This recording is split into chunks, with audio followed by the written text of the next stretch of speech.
Assalamualaikum warahmatullahi wabarakatuh. Salam rimba, salam lestari. Halo sahabat Cilepana, selamat datang di podcast Lem Cilpa Mularman. Dengan episode kali ini, langkah sang mahasiswa prestasi, cerita, proses, dan inspirasi.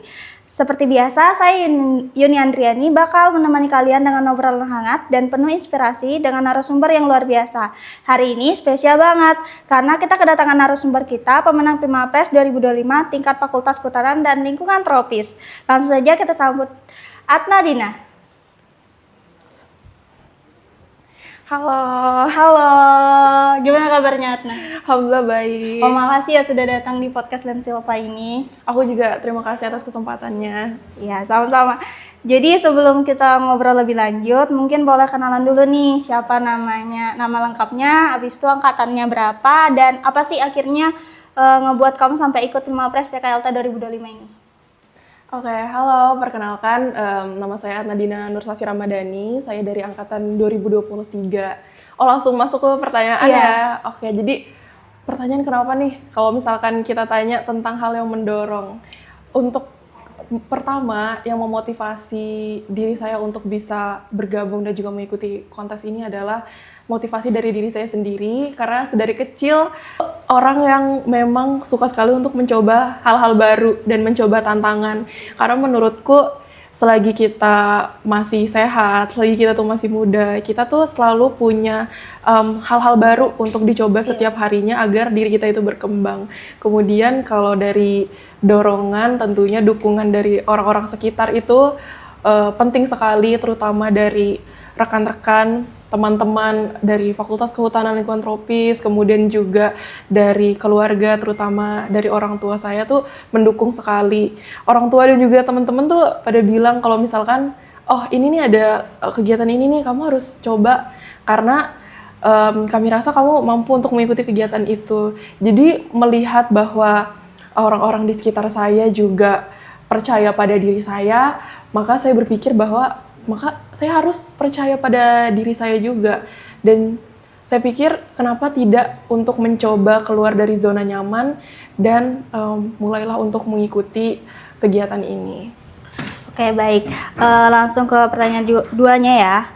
Menjadi pemenang Pilmapres PKLT 2025 itu sangat tidak mudah ya, karena harus melewati banyak persiapan yang dilakukan. Boleh nih cerita sedikit kayak apa proses persiapan yang kamu jalani, mulai dari persiapan karya tulismu atau esaimu, public speaking pas di hari H, sama tantangan yang kamu alami selama proses persiapan hingga finishing dan tipsnya mungkin.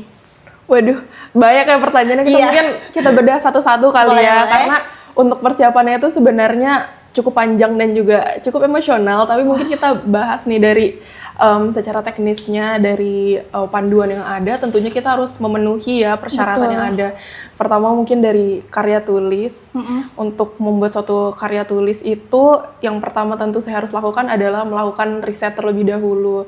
Misalkan saya mau ke arah mana nih, mau saya ambil entah dia untuk program ataupun produk. Jadi pertama saya menimbang-nimbang terlebih dahulu kira-kira saya cocoknya di mana atau minatnya kemana. Kemudian dari situ saya juga harus melakukan riset terkait hal yang emang udah saya pilih, gagasan yang saya pilih, kemudian juga mengetahui potensi yang ada, kemudian juga berdiskusi dengan orang-orang yang emang sudah berpengalaman seperti itu. Kemudian untuk dari public speaking sendiri, sebenarnya dalam berbicara dan juga memupukkan rasa kepercayaan diri dalam berbicara di depan umum itu perjalanan yang tidaklah singkat. Betul. Karena tentunya kita harus terus berlatih, sesuatu yang harus dibiasakan.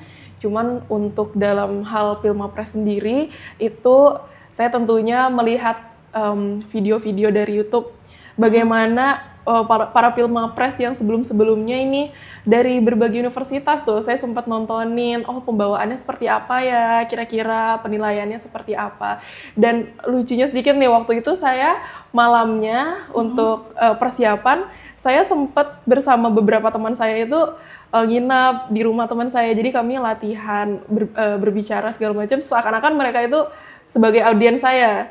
Jadi saya nggak cuman belajar caranya untuk berani berbicara di depan, tetapi di situ juga saya kayak memikirkan bagaimana gesture, terus juga mimik ataupun bagaimana tempo pembawaan yang sesuai. Karena kan seperti yang kita ketahui juga pembawaan yang enak untuk penyampaian itu adalah dia tidak terlalu cepat ataupun tidak terlalu lambat, dan itu saya sempat latihan di malam harinya sampai pakai timer waktu itu. Wah, berjuang banget ya. Bener berjuang banget. Terus juga untuk persiapan lainnya tentunya itu mempersiapkan dari fisik dan mental, karena kita juga sebagai mahasiswa kan tentunya ada mengalami gonjang-ganjingnya itu. Mungkin itu salah satu tantangannya kali ya. Jadi tantangannya tuh terkadang kalau misalkan kita lagi di situasi di mana kita nih merasa bahwa kita sedang tidak baik-baik saja, kita jadi pusing untuk memikirkan mana yang harus kita prioritaskan gitu. Itu mungkin salah satu tantangan yang ada, tetapi mungkin itu juga yang menjadi batu loncatan untuk saya untuk semakin bersemangat dalam mengikuti kegiatan ini. Kemudian ada pertanyaan lain lagi tadi yang mungkin agak sedikit. Tipsnya sudah tadi ya? Oh, tipsnya. Oke, mungkin tipsnya nih. Pertama itu tentunya kita harus mempersiapkan jauh-jauh hari dari awal agar tidak keteteran. Kemudian yang kedua adalah dalam suatu proses itu tidak apa-apa kita melibatkan orang-orang sekitar kita, orang-orang yang kita percayai untuk tidak hanya dalam hal untuk support system, tetapi juga orang-orang sekitar ini bisa membantu kita untuk meningkatkan kemampuan diri kita. Salah satunya mungkin yang sudah saya bilang tadi, saya latihan untuk berbicara di depan, persiapan seakan-akan saya tengah presentasi itu dengan teman-teman saya, seperti itu. Kemudian juga tips selanjutnya adalah perbanyakin berdoa ya, karena kalau misalkan kita tuh mungkin lagi bawaannya tuh nggak tenang, kita harus selalu beribadah supaya kita tuh tetap ingat bahwa kita ini adalah makhluk ciptaan Tuhan. Betul Jadi banget. setiap saya juga merasa sedih, saya tuh langsung kembali ke pemikiran awal saya bahwa saya tidak ingin untuk menjadi yang sempurna, tapi saya ingin melakukan yang terbaik. Dalam hal ini, mengikuti kegiatan ini, dikasih kesempatan ini, saya ingin memberikan yang saya bisa, dan saya rasa itu sudah terbaik bagi saya. Wah, banyak persiapannya sangat panjang ya. Iya benar. Karena perjalanan persiapannya sangat panjang ya. Mungkin boleh nih, karena kita ya sama-sama semester 5. Mungkin bagaimana sih kamu membagi waktu antara, kita kan ada praktikum ya, habis itu kegiatan non-akademik ataupun akademik dalam persiapan Pilmapres tahun ini? Oke, tentunya saya mau ucapin semangat dulu ya sebagai mahasiswa semester 5, karena tentunya kita ngelihat praktikum kita tuh ya lumayan padat lah. Sebagai mahasiswa kehutanan memang identik nih sama kegiatan praktikum yang padat, praktikum lapangan. Kebetulan saya juga mengikuti kegiatan-kegiatan lain di luar dari kegiatan perkuliahan. Nah, tetapi sedari awal memang saya itu sudah punya target bahwa di semester 5 ini saya ingin mengikuti berbagai kegiatan yang sebelumnya itu belum pernah saya ikutin. Dari situ saya tuh ngebuat yang namanya time blocking. Jadi di situ saya ada kalender sendiri yang saya download di Google. Kemudian di situ tuh saya mencatat misalkan di hari ini saya harus melakukan kegiatan ini. Kemudian juga mengatur kegiatan mana di antara kegiatan tersebut yang harus diprioritaskan. Jadi saya buat tingkatannya. Kemudian juga ada pengaturan waktu untuk mengatur waktu itu dengan misal nih kita kegiatan praktikum pagi sampai sore. Oleh karena itu berarti karena saya sebagai mahasiswa kita tetap harus fokus pada kegiatan akademik perkuliahan kita. Saya tetap melakukan kegiatan semestinya di kampus, melakukan tugas-tugas yang ada. Kemudian biasanya saya untuk pembuatan karya, melakukan revisi dan semacamnya itu saya lakukan di malam hari. Tapi biasanya kita kan nggak boleh juga ya terlalu pusing gitu, takutnya tertekan. Jadi biasanya saya ngasih batasan. Misalkan saya start belajar atau mulai perancangan ide itu dari pukul 7, itu biasanya saya sampai pukul 9.30 udah cukup. Nanti akan ada jeda, saya biasanya harus tidur dulu. Tentunya tidur, nanti dilanjutkan subuhnya. Atau mungkin biasanya kalau misalkan untuk penyempurnaan itu saya lakukan di weekend. Kebetulan kita kan Sabtu, misalnya Sabtu Minggu nih libur. Iya, betul. Jadi biasanya di situ saya melakukan revisi atau melakukan tugas-tugas lain yang sebelum-sebelumnya tidak dapat dikerjakan di weekday seperti itu. Baik, terima kasih. Ini baik karena di Filmmaker sendiri kan yang paling menariknya itu karya tulisnya atau esainya ya. Boleh spill dikit nggak isi karya tulis yang kamu bawakan pas Filmmaker tahun ini? Isi untuk ide gagasannya ya? Iya, boleh. Oke, jadi untuk inti gagasan yang saya ajukan di Filmapres tahun ini itu merupakan bentuk menawarkan solusi pengurangan limbah plastik melihat dari isu lingkungan yang terjadi sehingga ada produk alternatif dari produk konvensional yang udah beredar di pasaran. Kemudian juga selain itu saya juga menginginkan untuk pemberdayaan yang tidak hanya melihat dari isu lingkungan yang ada, tapi juga ada pemberdayaan kepada masyarakat lokal dan juga melihat potensi di suatu daerah untuk pengembangan inovasi hijau yang lebih aplikatif. Jadi saya berfokusnya kemarin kepada produk untuk ide gagasannya yang harapannya outputnya adalah kedepannya itu bisa tercapai. Alhamdulillah kalau misalkan nanti ternyata mungkin berkesempatan untuk bisa memproduksi ya skala besar gitu, itu menurut saya suatu hal yang menarik untuk dikulik karena sebelum sedikit itu baru ada satu di dunia. Wah, Baru di Jerman. Produknya baru ada di Jerman. Dan menurut saya melihat bahan bakunya tuh ternyata Indonesia tuh punya potensi yang besar sih. Karena Indonesia tuh salah satu produsen utamanya, nomor 2 terbesar di dunia.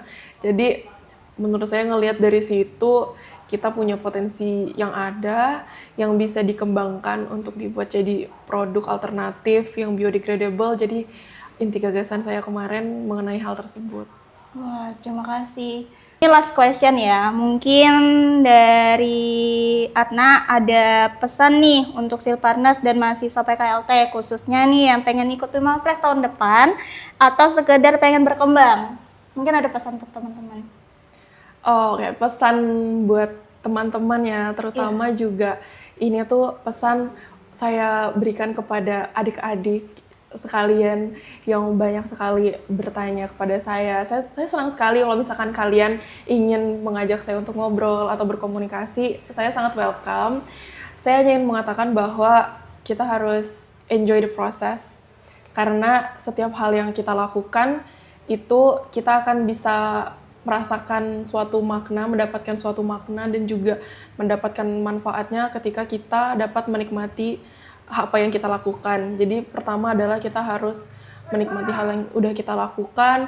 Kalau misalkan ada kebanyakan itu orang-orang mungkin lebih karena takut gagal atau merasa bahwa dirinya tuh tidak mampu gitu. Overthinking duluan ya. Bener, overthinking duluan. Nah, menurut saya sebenarnya coba aja dulu. Karena kebanyakan ini yang udah saya dapatin itu adalah justru kita bisa mengetahui potensi kita setelah kita berani melangkah, setelah kita udah berani mencoba. Jadi kita bisa mengetahui, oh kita ini ternyata punya potensi loh di sini yang bisa kita kembangkan. Karena menurut saya tidak ada yang bisa mengetahui potensi diri kita sendiri selain diri kita sendiri. Betul. Jadi ketika kita melakukan suatu kegiatan, kita tuh jadi tahu kita kurangnya di mana, itu bisa kita perbaikin. Dan menurut saya juga jangan berfokus untuk gagal atau bagaimana kita caranya untuk menang. Yang pertama itu adalah menurut saya pengalaman yang akan membangun kita.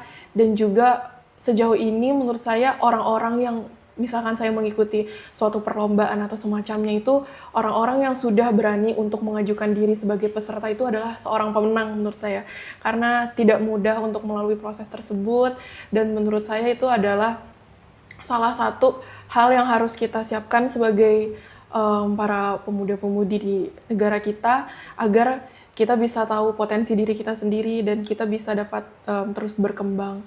Kemudian juga pesan saya adalah semoga kedepannya para mahasiswa terutama untuk Fakultas Kehutanan dan Lingkungan Tropis itu bisa semakin peduli terhadap kejadian-kejadian yang berlangsung di lingkungan kita terkait isu-isu lingkungan, karena sebenarnya nih kalau misalkan kita mengikuti perkembangan yang ada, mengikuti berita-berita yang ada, banyak sekali ide-ide yang bisa kita berikan, yang bisa kita hasilkan gitu kalau misalkan kita ngikutin.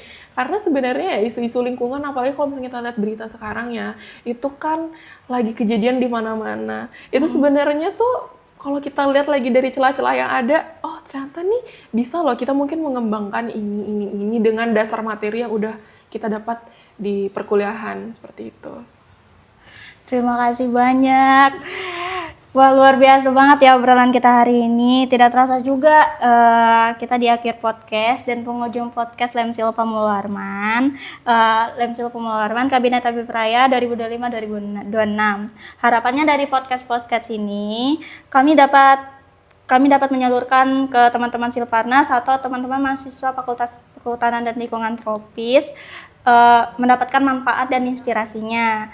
Terakhir saya sangat berterima kasih untuk Atna sudah berbagi ceritanya, inspirasinya. Semoga perjalananmu bisa menjadi motivasi bagi teman-teman Silparnas dan teman-teman Fakultas Kehutanan dan Lingkungan Tropis. Adapun juga mungkin ada pesan terakhir atau maksudnya salah, kata-kata terakhir untuk teman-teman. Kata-kata terakhir.